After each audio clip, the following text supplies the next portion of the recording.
Hello, everyone. Welcome to Kiki and Kibitz. It's me, Mary, and I am here with my Sunday night shenanigans. I'm a day late for my Life After Lockup, Season 5, Episode 48, Tests of Faith. So I'm here with my recap and some tea for you all. This episode was very interesting. Um, yeah, interesting is a good word for it. There was action. Um, Another breakdown by Zariah, and Joey failed his drug test. But we'll get all into that in a second. So while you guys are coming into the room, I just wanted to say I hope everyone had a good week. Thanksgiving is already Thursday, this Thursday coming up. November has flown by. I cannot believe December is already next week. I hope all you guys had a good week. And let me get right into this recap. So, if I was going to give this episode a grade, I would give it a solid B.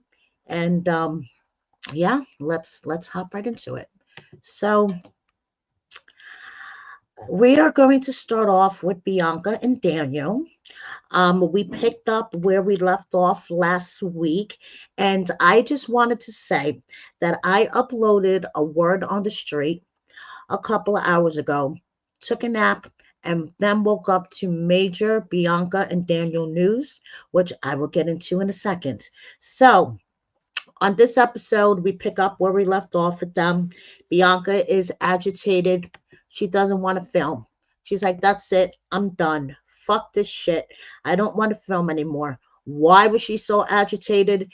Because Daniel's friend Gator had the nerve to say that, he thinks that it's a good idea that they get to know each other better, living together before they get married. So Bianca didn't like that, and she went storming out of the place. So instead of going after her, they sent Gator's fiance, Celeste, after her. And even Celeste, you could tell that she felt like weird and awkward. Like, why am I running after this girl I just met? So it just comes down to it. When Bianca gets irritated, she doesn't want to talk and she totally shuts down. And then he's the same way. He doesn't want to talk. He totally shuts down. And basically, they're arguing over a proposal. She wants a ring and he's not ready, to get married, to propose, to do anything. Gator thinks he should run like the wind, and Gator, who has a gambling problem, he freely admits that he has a gambling problem, would rather play the ponies before he bets on Bianca and Daniel's relationship. So, yeah. Okay. But then when Gator starts talking about himself in the third person, I was like, all right, dude, you're kind of weird. So Daniel goes out to her, and Daniel's like, are you going to come back in? At least say goodbye to my friends. And Bianca's like, no, I'm done. That's it. No, I'm done. I'm done. I'm done. So Daniel's like, it's kind of upsetting because this is the second time that she's embarrassing me in front of my friends and family. I mean, it's very clear that she's 23 and I'm 31. Duh. Are you just realizing this? Duh. So the reason why Bianca stormed out, okay, I mean, she said she did have a reason behind it, was because she feels like that she's being mocked. Okay, she feels like Daniel's just making a big joke out of all this, and that everybody's just kind of mocking her.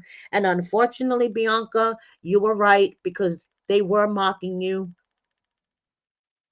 So Daniel has to take an Uber home. So he gets there, and Bianca's like, there's really nothing for us to talk about. I mean, everything that we need to say, she sort of has been said already.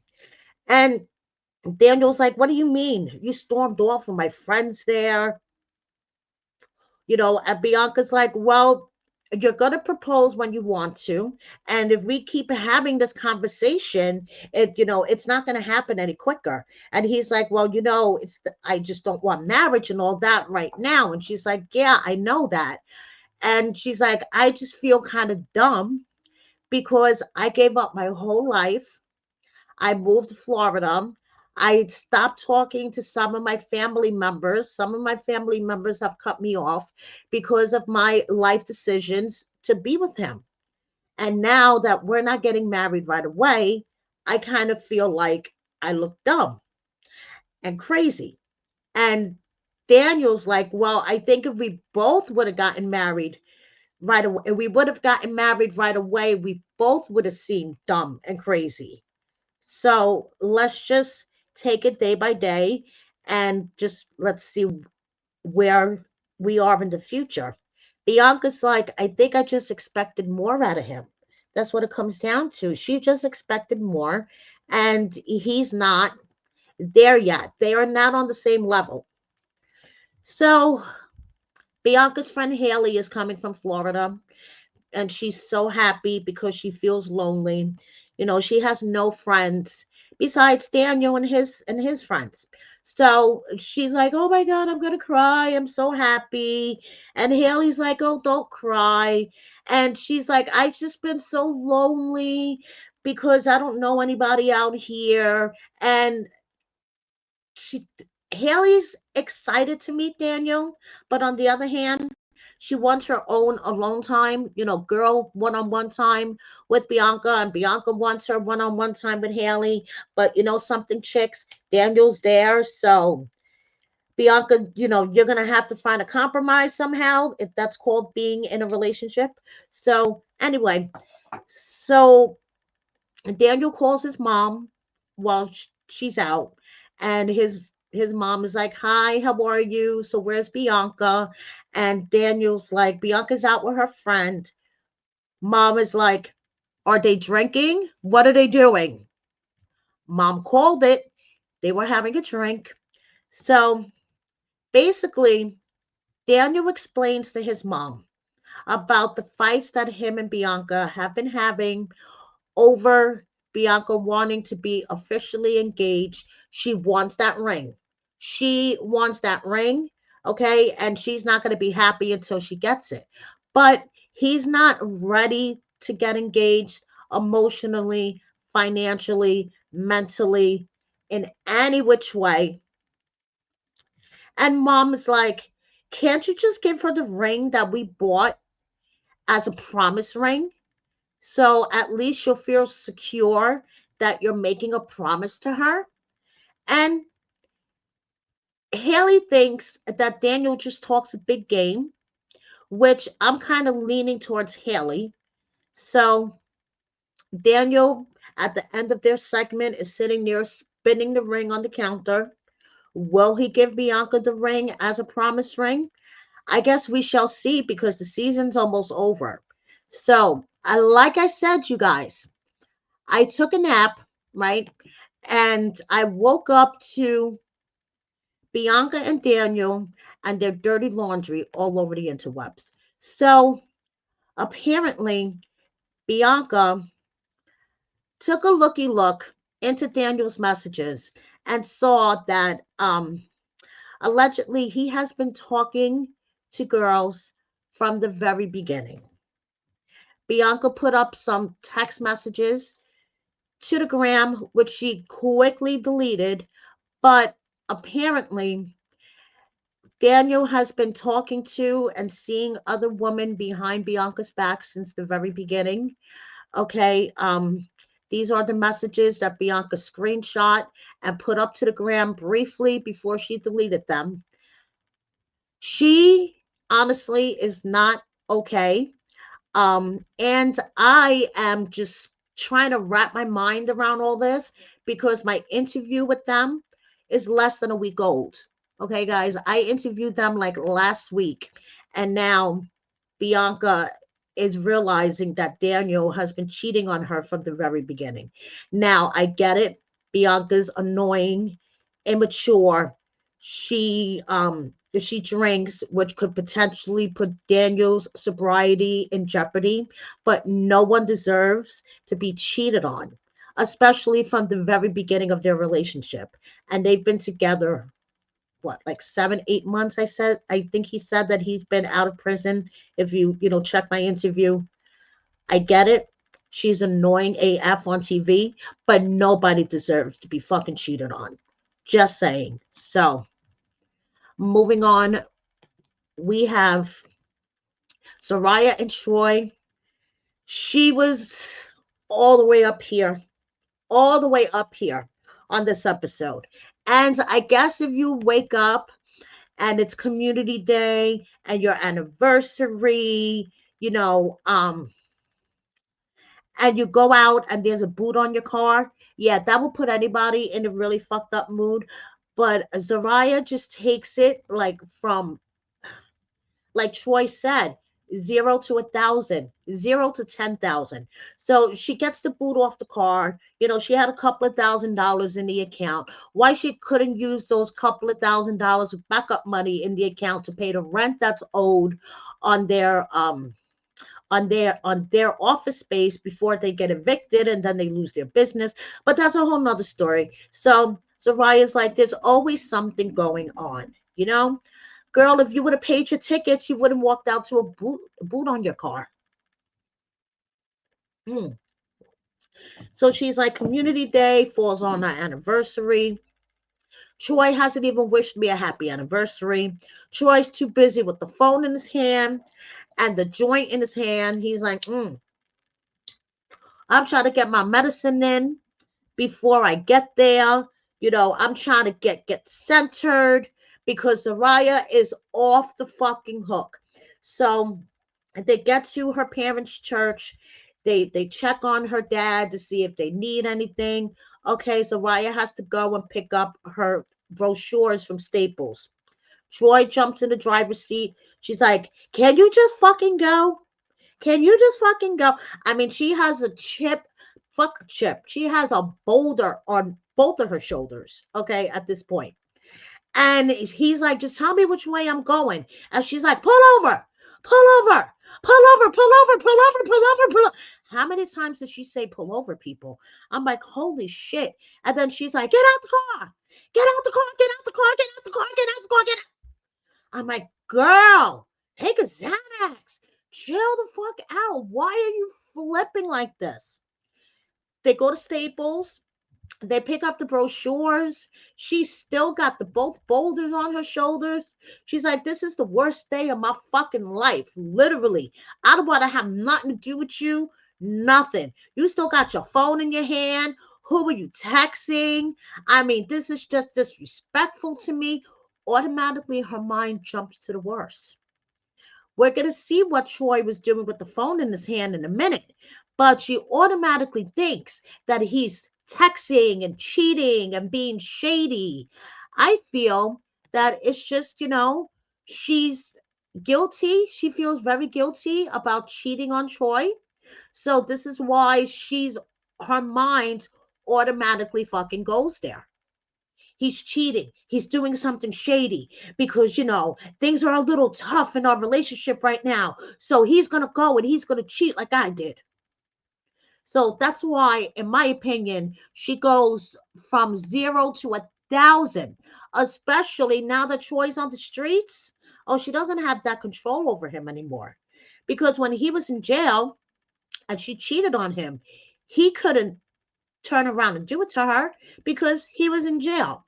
So, like Troy said, Zariah always goes from 0 to 1,000 very quickly. Fuck 0 to 1,000, 0 to 1,000,000. Okay, she needs Xanax, big time. So she's like, you're about to make me spaz the fuck out. You're already spazzing the fuck out. Then she throws him out of the fucking car. So now poor Troy is walking down the side of the road. Production picks him up. Okay, and what was he doing? He was doing a Facebook post for his anniversary, paying tribute to Zariah for their anniversary. And now he's like sitting in the trunk of the production car. So, meanwhile, Mama Karen and Baby Troy are waiting for him at the train station. Okay. And at this point, he's already an hour late. So, she's like, Mama Karen's pissed off. She calls Troy. She's like, where are you? Troy's in the bathroom at the church, practically whispering, Mama, you gotta help me. Zariah's all mad at me, and I don't know why. She like kicked me out the car. I'm hiding in the bathroom of the church. You just gotta talk to her, mama. Please, please, mama. I'm like, are you fucking kidding me?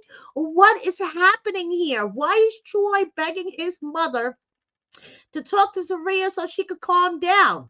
And of course, Mama Karen's like, he's been through a lot.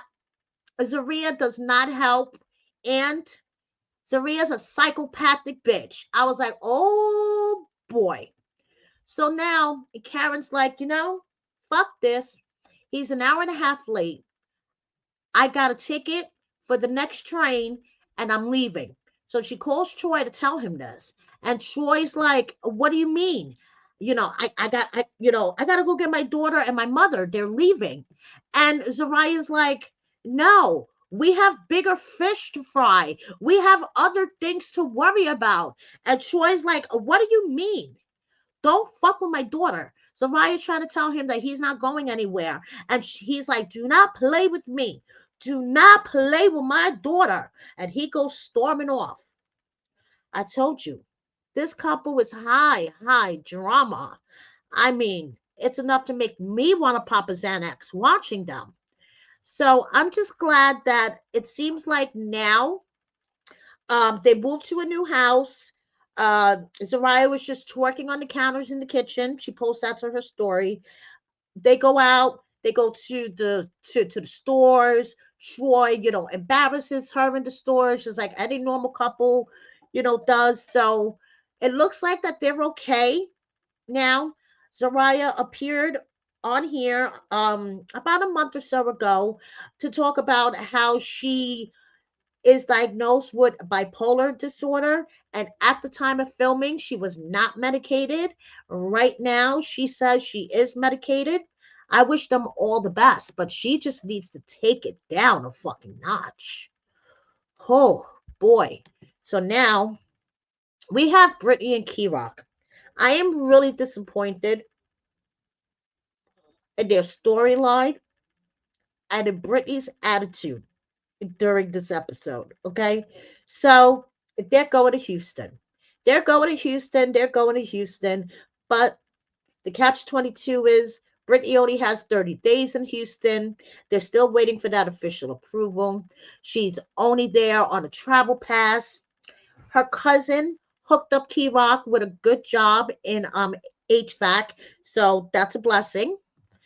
But because he's been paying for everything out of his savings and he hasn't worked for months, so he is so anxious to start this new job.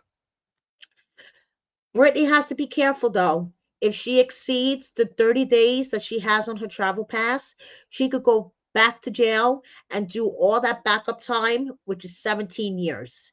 Now, they get to the apartment and Brittany's like, oh my God, I love it, I love it, I love it.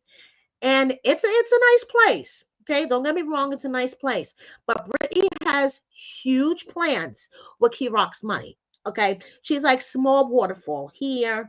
Plants are gonna go here. I'm gonna put a dining table in the corner for us, a bar cart here. I already ordered the liquor. I mean, it's like, girl, you're making all these plans with Key Rock's money.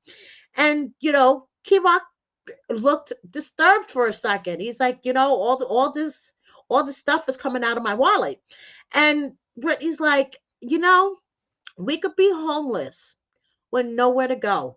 We were homeless with nowhere to go. We were staying in a skanky, you know, Roach Motel about a month ago. And then we were staying with coffee. You did it in 10 months, Key Rock.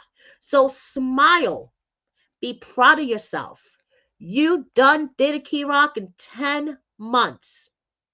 Okay. So Key Rock, he's happy, but the fact that Brittany has to go back in 30 days really plays, it fucks up his mental. And I don't blame him. So now Mama Tammy arrives and she's so happy. She's like, go look at you guys, look at the apartment. Brittany is giving her the grand tour and telling her what she's going to do with Key Rock's money. Okay, another chair, a coffee table, the fireplace, the Picasso to go on this wall. This is her blank canvas. She wants a modern, bougie, cozy type apartment. Okay. So we're going to have the bed here, another rug here. And, Tammy's like, all this is really nice. It's going to cost money, but it's really nice. So Tammy's boyfriend asked Kerok, how much has this move cost you so far? And Kerok's like, yo, 15K so far. And it's like, whoa, okay. Meanwhile, Brittany's going around the house talking about what she's going to put here and here and here. So Mama Tammy's like, it's nice, but you're going to need two incomes here. And Key Rock is like, yeah, I know, but it doesn't make sense because Brittany has to go back in 28 days. And Mama Tammy said, what? Excuse me? And Brittany's like, yeah, I have a travel pass now. I got to go back in 28 days because she has restitution. This is why Brittany cannot get off of parole because she has restitution that she has to pay back. And the producer said, so can you explain why, you don't want to pay back your restitution? And, Brittany has a certain standard of living to live up to. She could get clothes from the discount store, but no, she wants the nice bougie things. She could get manicures that are not $500. Remember when they were doing their budget and Key Rock was like, yeah, 500 a week for your nails? And I was like, what? 500 a week for your nails? Like, what the fuck are they manicured in? Like platinum? Yeah, maybe if she didn't have the high bougie standards, her restitution could have been paid off by now. Just saying. I mean, those $500 manicures, just cut them out and take the $500 and put it towards your restitution every time. Your restitution would have been gone by now. So, as Mama Tammy's boyfriend said, this relationship should be a partnership. Okay, you need to get a job. You need to get a job, and you need to get your shit together. Brittany's like, I don't want to be a waitress. I don't want to work in the kitchen. I don't want to be a cook. I'm not serving anybody. I'm not doing that shit again. So, Kerok, do I need a job? And Kerok just like, and he just shakes his head no. And Brittany's like, so I'm good right now. I don't need a job. I'm like, girl, okay. So now Tammy and her boyfriend left, and it's the end of the day. And, they were driving for 20 hours. It was like a 20-hour drive. And Key Rock is like, I'm so physically, mentally, everything drained right now. And Brittany's like, well, baby, I'm not trying to be funny, but when you move, it is physically, mentally, and everything draining. So, Brittany's, cleaning and everything. And Key Rock's like, I got to get ready for work the next day. And he's like, my job is not easy. It's not like I sit behind a desk all day long. It's, going to be physical work and whatever. And Brittany's like, I feel like he's throwing back in my face, you don't have a job. And there you go. Another case, in my opinion, of feeling guilty and trying to flip it. Okay. I think deep down inside, Brittany feels guilty that she doesn't work or that she doesn't want to work. Okay. This is all my opinion. So she's like, he's throwing back in my face that I don't have a job and I don't appreciate it. So next thing you know, they're getting into an argument over Key Rock not helping Brittany clean because he wants to get some rest for his job the next day, and that the apartment has no toilet paper. So, Brittany, can you go down the street and get toilet paper without me holding your hand? And next thing you know, it's like this whole big argument. And she's like, stop throwing that back in my face that I don't work. And Key Rock's like, all I want to do is just get some rest. I'm gonna go to work for my first day tomorrow. I just want to get some rest. And she's like, what do you think I do all day? Just sitting on my ass doing nothing. And like they're having like this big argument. She's muttering under her breath in Spanish. She goes slamming out to go get toilet paper. And then Key Rock says it's just, Brittany doesn't work because she simply doesn't want to. And that's all going to have to change. It really is. It's all gonna because it is really expensive to live nowadays. Ask these fools. I bet you they know.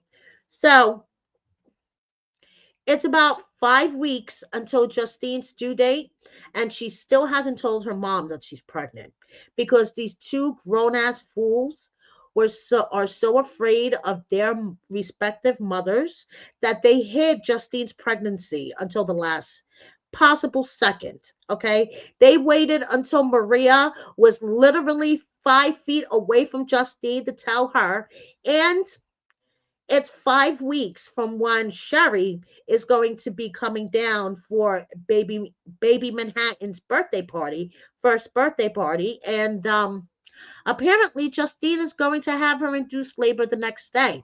So Mike is the first one to admit that once they found out that Justine was pregnant, he was the first one to jump up and say, "We ain't saying shit." Big bad rapper man was so afraid of the respective mommies. He was like, we ain't saying shit.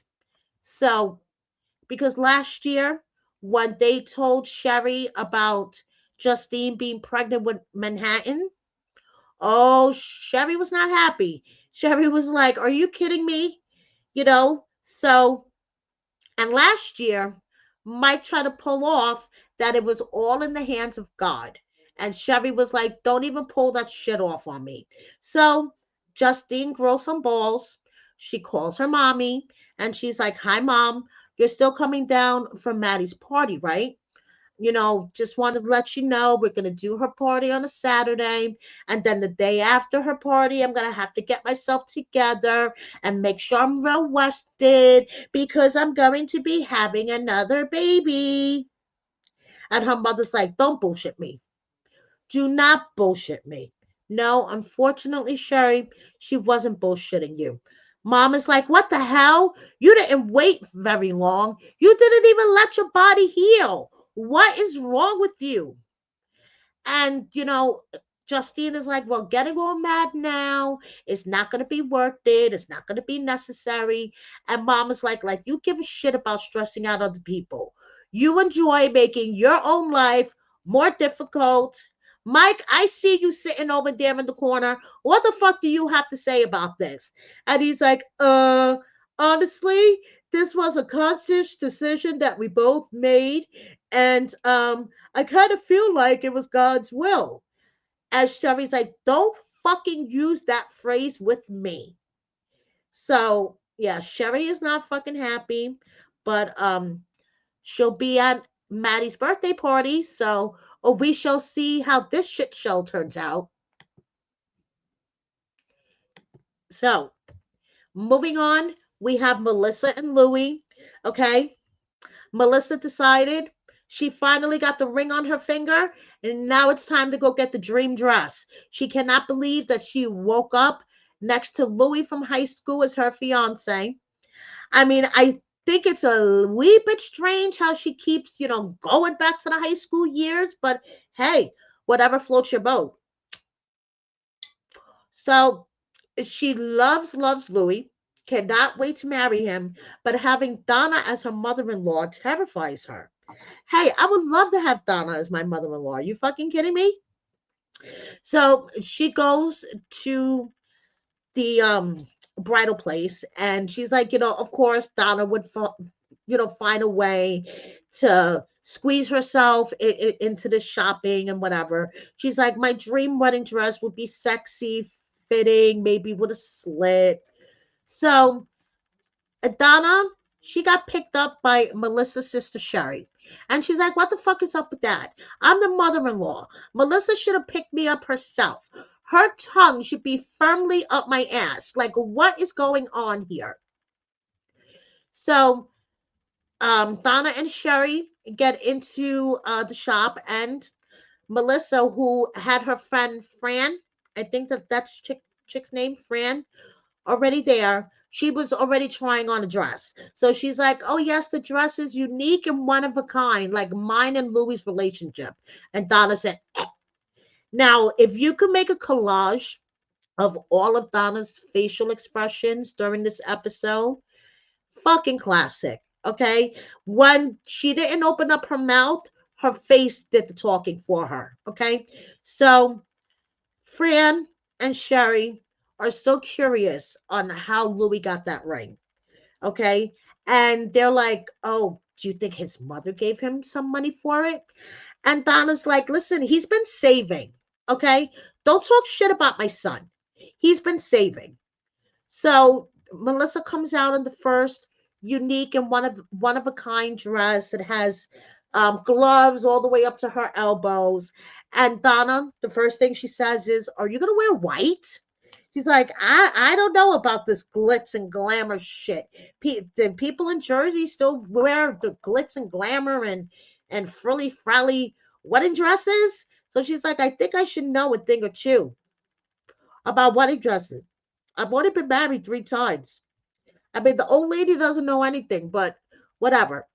So she's helping the shopkeeper maybe find a dress that Donna would like for Melissa when Sherry and this Fran bitch start talking shit about Louis.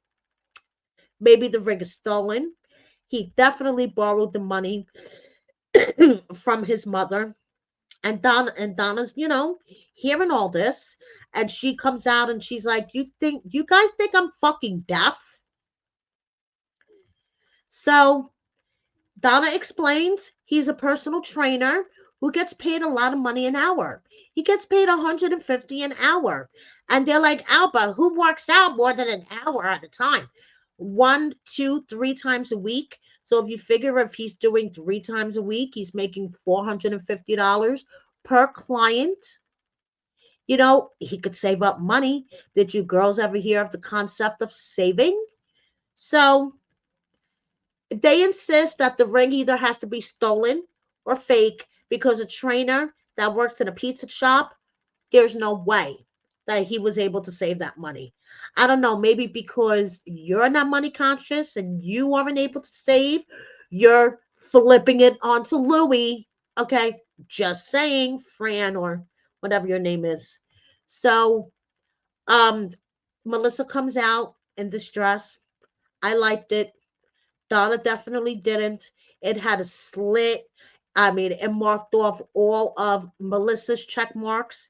And it's only $4,000. Only $4,000, people, with the cost of minor alterations. Okay. She doesn't care about what Donna thinks about the dress. And, because Donna's style is from the 1960s, she said. So she doesn't care what Donna thinks about the dress. And Donna says that, she can let Louis save some money. They don't have to get married right away. I mean, they just got engaged last week. So let Louis save some money. And by the way, who's supposed to be paying for all this? Isn't it technically the bride and the bride's family? I don't know. Just saying. So, yeah. So moving on, we have Teeny and Rob going out bowling.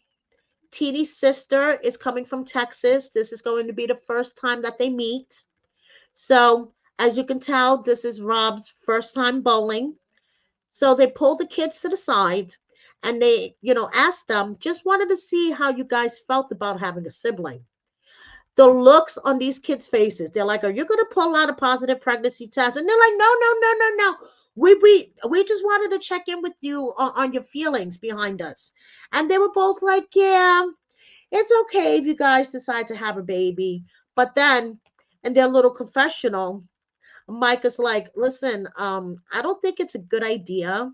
You know, uh, they've been together for a short period of time. She's just gonna get situated at her job. Maybe she should get things situated at her job first before we throw a baby into the mix. These kids are so fucking smart, smarter than the adults. Just saying. So, Lakeisha, Teeny's sister, is all positive about meeting him. From what she heard, he's a great guy. He stepped up for the kids. Mm. So they all greet each other. Sit down. What are you guys up to? What's going on? Oh, we're focused on the baby right now. Her sister's like, excuse me, what baby? Are you pregnant right now? No, no, no, no, no, no, no, but we're, planning on having a baby. Rob goes and takes the kids, do some bowling. Let Teeny have some alone time with her sister and her mom. And her sister's like, Teeny, are you sure?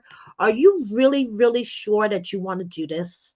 Okay. And she's like, yeah, I do.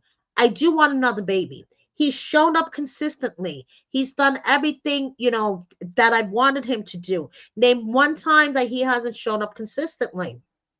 So while Teeny is talking to her mom and her sister, excuse me, about having a baby with Rob, Rob asked the kids, I have a question for y'all. And the kids are looking at him like, what now? You guys just asked us if we were gonna be okay if you got my mom pregnant.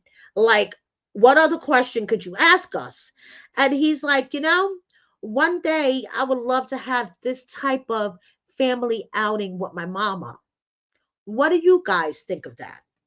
And of course, once again, the kids showing more brains and maturity than the adults in their lives. Cheyenne says, I would really appreciate an apology. And Micah agrees, that he would feel awkward with Rob's mom in a family setting unless they got some type of an apology. And I am team Micah and Cheyenne, okay? Because like I said, they have more brains than the adults in their lives. So now Lakeisha is getting all emotional about the possibility of her sister having another baby. Why? Because when her sister went into labor with Micah, she first they had to break her water because she wasn't in active labor. Then Micah's heart rate stopped, her blood pressure shot up. She had to be rushed in for an emergency C-section. I mean, and her sister was there. Her sister went through all of it with her, and she just got so emotional. And she loves and supports her sister, with her decision. But if anything happens to her, she's gonna be really, really, really fucking mad. So Rob, you better take that, because she looks like she could snap you in two. So you better make sure nothing happens to her sister because she will be really, really fucking mad. And she apologized. She has no reason to apologize. Okay, her feelings were raw and real, and she just doesn't want to lose her sister, considering what happened with the last labor that her sister went through. She almost lost her sister and her nephew. So, cannot blame her for being traumatized and emotional. So do not apologize. Meanwhile, Rob is calling his mom. He's like, hi, mama. I was just thinking of you. Give me a call back when you have a chance. I get it. Rob wants his family and Teeny's family blended, seamless, everybody get along. But, in real life, that doesn't always happen. Just saying. So we shall see what happens. Now, moving on, we have Kimberly and Joey. Oh boy, these two tonight on this episode. Ugh, ugh. And this is another couple that I just recently interviewed. So if you guys haven't checked out that interview, please do. Joey has been at urgent care all fucking day. Okay. Last week, remember, he was sick, his stomach hurt, he was puking, he had a splitting headache, blah, blah, blah. Well, he's been at urgent care all day. The kids are looking for him. She's like, oh, he's at urgent care. Maybe I'll teach you how to track him. I'm like, that's not a funny joke. So she's like, he's just really not himself right now. Yes, because he is on substances coming off and on them. Okay, that's why he's not himself right now, Kim. But she's in denial. She's in denial. She keeps saying there's something off, but I don't know what it is, and blah blah blah blah blah. So there was $100 in their joint checking account, and Joey took the cash out. So now there's $4.02 in their joint checking account. And of course, he took cash out so Kim wouldn't be able to monitor what he's spending as if, he was swiping the debit card. And anyway, I'm pretty sure You cannot buy substances, the substances that Joey wants, by swiping a debit card. Okay, so anyway, he took money out. Um, she can't tell, she can't see what he's spending his money on. He comes home. He's still sick, but he's home. He's like, hey, boys, what are you doing? The boys are going to sleep. He goes into the bedroom. He's just like, ugh, I have a splitting headache. No, I didn't get any medicine because my medicine wasn't ready. No, I didn't get anything accomplished. I've been out all day long. Yes, I've been out all day long, and I'm still in the same condition as when I left the house. Kim's like, the boys have been looking for you all day. Like, what is going on? You're off. You're weird. You're acting weird. There's something wrong. And he's like, stop saying that. Just stop saying that. Just stop saying that. So he's like, you didn't tell the kids I was at urgent care? And she's like, yes, I did. But like, you've been at urgent care all fucking day. Seriously. He left and it was daytime, and now all of he's back and it's pitch black. So she's like, do you know the real reason why I left my ex?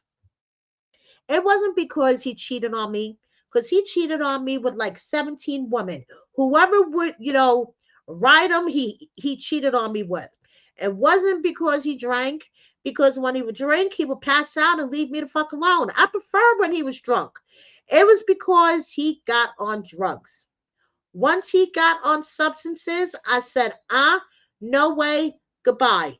If you take the drug test, Joey, if you truly, truly love me and you take this drug test, I will stop questioning everything you do.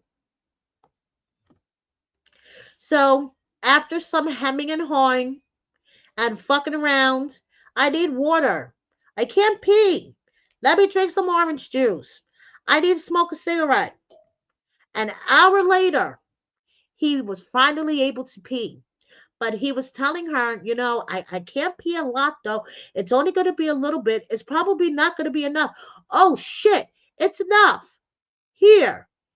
Now, my opinion, I think Joey was secretly hoping that he wouldn't pee enough, that he would invalidate the test, and he would say, look, you see, I told you, my pee isn't dirty, blah, blah, blah, blah, blah.